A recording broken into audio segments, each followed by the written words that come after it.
नमस्कार. मी श्रीकांत देशमुख. मी एक यशस्वी उद्योगपती आहे. पण या यशामागे असंख्य संघर्ष आणि मेहनत आहे. लोकांना फक्त यश दिसतं, पण त्यामागचा संघर्ष कोणाला दिसत नाही. मी एका गरीब परिवारात जन्म घेतलाय. शिक्षणासाठी सुद्धा आमच्याकडे पैसा नव्हता.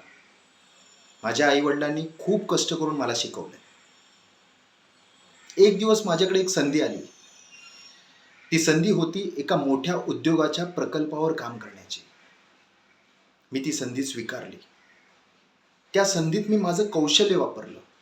संघर्ष आणि मेहनतीच्या जोरावर मी तो प्रकल्प यशस्वी करून दाखवला. यशाच्या वाटेवर संघर्ष यायलाच पाहिजे. संघर्षामुळेच तर आपले व्यक्तिमत्व घडतं. आपण जर संघर्ष न करता काही मिळवलं तर त्याची किंमतच आपल्याला कळणार नाही.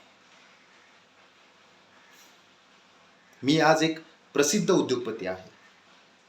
तरी सुद्धा माझं मन मला सांगतं की श्रीकांत, अजून खूप काही मोठं करायचं बाकी आहे. मी थांबलो नाही आणि थांबणारही नाही. मला तुम्हाला एकच सांगायचं आहे की संधी आली की त्याचा फायदा करून घ्या. संघर्षातून खूप काही शिकता येतं. मेहनत करा. यश नक्कीच तुमचं होईल.